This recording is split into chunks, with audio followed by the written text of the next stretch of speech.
வணக்கம். நடிகர் விஜய் அவர்கள் மீது ஏன் நடவடிக்கை எடுக்கவில்லை? எஃப்ஐஆர்ல விஜயோட பேரை ஏன் சேர்க்கல? விஜயோட வாகனத்தை ஏன் இன்னும் பறிமுதல் செய்யல?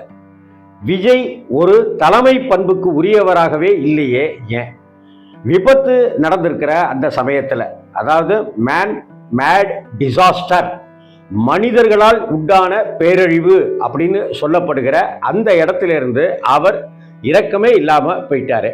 இப்படின்னு பல விஷயங்களை கோர்ட்டு மிக துல்லியமாக கணித்து சொல்லி இருக்கிறது.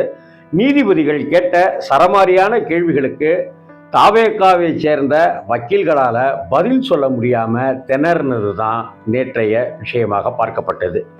இன்னைக்கு சனிக்கிழமை இந்த வீடியோவை நான் உங்கள்கிட்ட பேசிட்டு இருக்கிறேன். அப்பாடா அப்படின்னு இருக்கிற சனிக்கிழமையாக இது இருக்கிறது. போன வாரம் அந்த செப்டம்பர் 27 துயரம் இனி ஒருபோதும் எங்கும் நடக்கக்கூடாதுங்கிற ஒரு கோரிக்கையும் வேண்டுதலுமாகத்தான் இங்கே நான் வைக்கிறேன். சரி, விஜய் அவர்கள் இந்த மேட் டிசாஸ்டர் அப்படிங்கிற விஷயத்துக்கும் விஜய்க்கும் என்ன சம்பந்தம்? இதில் முதல்ல அவர் என்ன சரி செய்து கொள்ள வேண்டும் அப்படிங்கிறத பார்க்கணும். அதாவது நடிகர் விஜய் அவர்கள் அரசியலுக்கு வருகிற எண்ணத்தோடையே பல வருடங்களாக இருந்தார். ஒரு கட்டத்தில் ராகுல் காந்தியை போய் சந்திச்சார், இன்னொரு கட்டத்தில் பிரதமர் மோடிஜி அவர்களை போய் சந்திச்சார், இன்னொரு கட்டத்தில் இங்கே அவர் தலைவா படத்துக்கு உண்டான எதிர்ப்பை ஜெயலலிதாவிடமிருந்து சந்தித்து கொடநாட்டில் போய் பல மணி நேரங்கள் காத்திருந்து அலைக்கழிக்கப்பட்டு அந்த தலைவா படம் ரிலீஸ் ஆவதற்கு அரும்பாடுபட்டார். இந்த சமயத்தில் ஒரு கட்டத்தில் ஜெயலலிதாவுடைய மறைவு, டாக்டர் கலைஞர் கருணாநிதி அவர்களுடைய மறைவு அப்படின்னு நடக்குது. அதை அடுத்து அவர் இந்த நேரம்தான் சரியான தருணம் அப்படின்னு அரசியலுக்கு வரார். அப்படி அரசியலுக்கு வந்துவிட்ட விஜய் தமிழக வெற்றி கழகம் அப்படின்னு விக்கிரவாண்டியில மாநாடின் மூலமா கட்சியை தொடங்கிய விஜய் அவர்கள் இப்போ இவ்வளவு குற்றச்சாட்டுகளுக்கு ஆளாயிட்டு இருக்காரு. ஊரெங்கும் இதே பேச்சு அப்படின்னு சொன்னது போல அவர் எந்த ஊருக்கு வந்தாலும் கூட ஒட்டுமொத்தமாக தமிழ்நாடுமே அது பற்றிய காரசாரமான விவாதங்கள். ஒரு பக்கம் விஜய் அப்படின்றதுக்கு ஒரு அக்கறையோட அவர்களை அணுகி தலையில் வச்சு கொண்டாடினாங்க. இன்னொரு பக்கம் என்னைய திருச்சியில இவ்வளவு கெடுபிடிகள், இவ்வளவு கூட்ட நெரிசல், சேதங்கள் எல்லாம் பண்ணியிருக்காங்களேயா அப்படிங்கிற விதமான விவாதங்களும் இருந்துச்சு. சரி, இப்போ முதல் கட்டமா விஜய் திருந்தணுமா அப்படின்னு கேட்டா விஜய் அவர்கள் திருந்த வேண்டும். ஏன்னா என்னுடைய கருத்து, நடிகர் விஜய் யார் வேண்டுமானாலும் அரசியலுக்கு வரலாம், அதுல எந்த மாற்று கருத்துமே கிடையாது. நடிகர் விஜய் அவர்களுக்கு அந்த அரசியல் எண்ணம் இருக்கு, அரசியல் அபிலாஷை இருக்கு அப்படின்னாக்க தாராளமா வரலாம், தப்பே கிடையாது. ஆனால் நடிகர் அப்படிங்கிற ஸ்தானத்தில் இருந்த விஜய் தலைவர் என்கிற பொறுப்புக்கு வந்துவிட்டாரா அப்படிங்கிறது இங்கே கேள்விக்குறியா இருக்கு.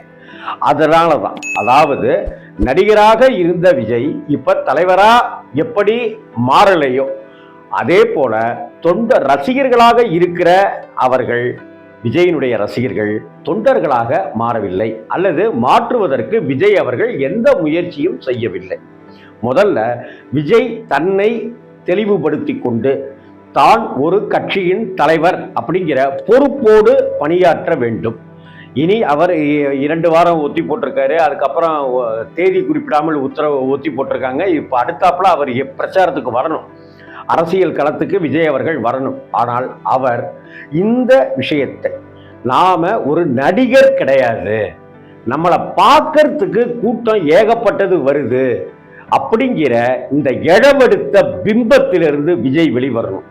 விஜய் ஒரு நடிகர் அப்படிங்கிற இடத்தை தாண்டி தலைவர் அப்படிங்கிற இடத்துக்கு வரணும்னா நடிக பிம்பத்திலிருந்து விஜய் உடச்சிக்கிட்டு வெளியில வரணும்.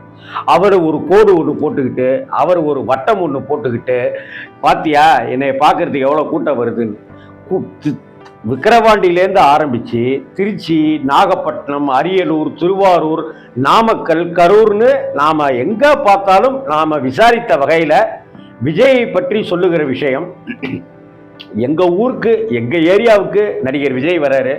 நடிகர் விஜயை ஸ்க்ரீனில் பார்த்துருக்குறோம், நேரில் பார்க்கணும் அப்படிங்கிற கருத்தைத்தான் சொல்லுகிறார்களே தவிர, நாங்கள் விஜயனுடைய கட்சியை சேர்ந்தவர்கள் அப்படின்னு சொல்பவர்கள் குறைவாக தான் இருக்காங்க. நாங்கள் விஜயை பார்க்கறதுக்கு தான் வந்திருக்கேன் அப்படின்னு சொல்கிறாங்க. என்னங்க இப்படி சொல்கிறீங்க? விஜயை பார்க்கறதுக்கு மட்டும்தான் வந்திருக்காங்களா அப்படின்னதுக்கு மதுரையில் நடந்த 2வது மாநில மாநாடு ஒரு சாட்சி. அவர் அந்த விழாவில் மாநாட்டுக்கு வந்துட்டு அடுத்த 5வது நிமிடம் ரேப் வாக் அப்படின்னு சொல்லுகிற அந்த நடை பயிற்சி, அந்த இதில் வந்து நடந்தார், வந்தார், திரும்ப போனார். போன உடனே அவர் மட்டும் போகலை, உடனடியாக மற்ற எல்லாருமே கிளம்பி போயிட்டாங்க. ஏன்னா விஜயை அவங்க அந்த ரேம்ப் வாக்கில் பார்த்துட்டாங்க, அவ்வளோதான்.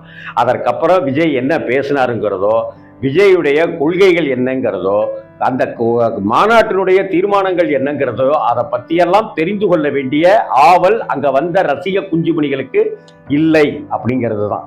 நீங்கள் நடிகர் அப்படிங்கிற இடத்துல இருந்து தலைவர் அப்படிங்கிற இடத்துக்கு மாறினாதான் உங்களுடைய ரசிகர்கள், தொண்டர்கள் அப்படிங்கிற நிலைக்கு மாறுவாங்க.